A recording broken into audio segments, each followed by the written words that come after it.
We are at video number 9. A student is asking a question.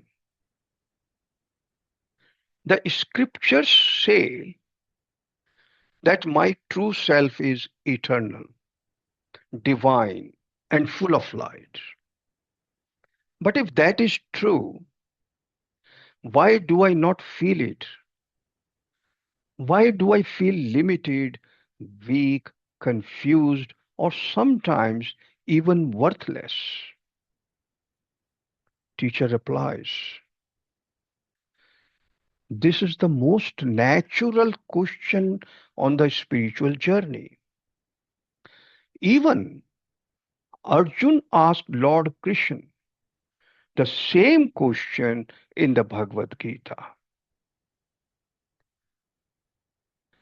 Let me explain it gently and clearly to you. Teacher continues,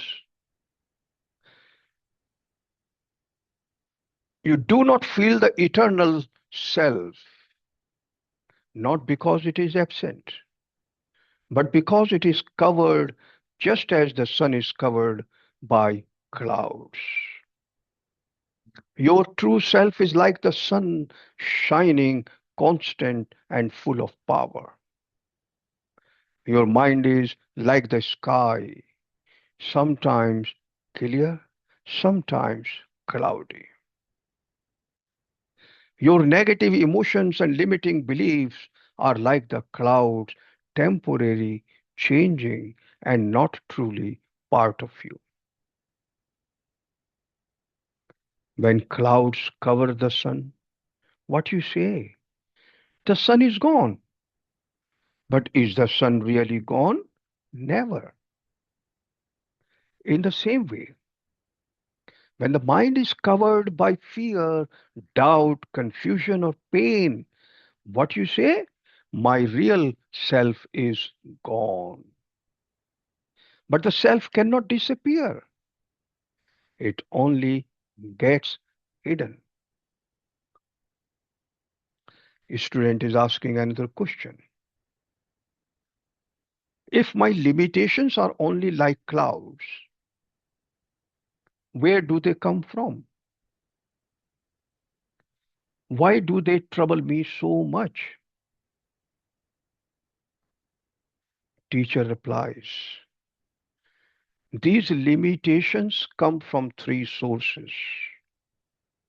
Number one, past experiences, words people spoke to you, failures you faced, situations that hurt you. These settle in the mind like dust. Number two, wrong identification.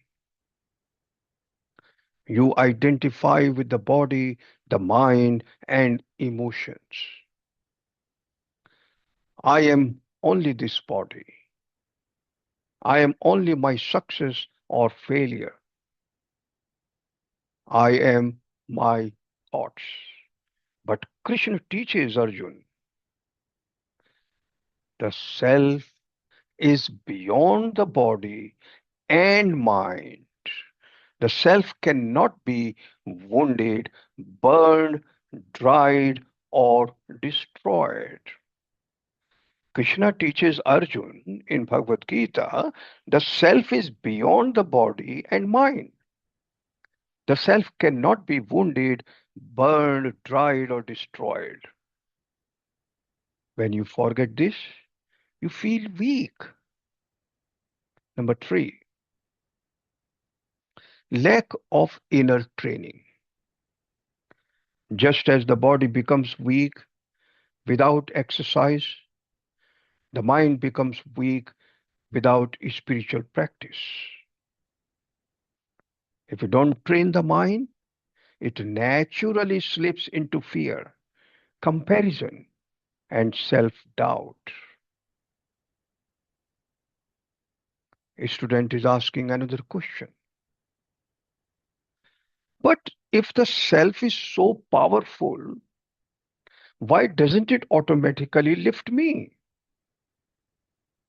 Teacher replies, because the divine self respects your freedom. The sun shines constantly, but you have to open the window to let the light in. The Gita teaches that your effort, even a small one, has the power to open that window. The self does not force you, it waits for you to turn inward. A student is asking another question: how can I start experiencing this eternal self in my daily life? Teacher replies, here are four simple steps. Number one, pause and watch your thoughts. Pause and watch your thoughts. When a thought says, I'm worthless, stop and ask, who is noticing this thought? That watcher is the real me. The witness is always free. Number two, repeat Krishna's teaching. Tell yourself, I'm not this body. I'm not these passing emotions. I'm the steady self inside. Say it gently, not forcefully. Number three, act with courage, even if you feel weak. Krishna says, rise with courage, stand up and act. Courage is not the absence of fear, it is the decision to move despite fear. Every courageous action reveals a little more of the divine self. Point number four, spend a few minutes in silence. Even 2 minutes of quiet breathing allows the mind to settle. When the mind becomes still, the self shines naturally. You don't need to bring the light, you only need to remove the noise. A student is asking another question. So, the self is already within me, full and complete.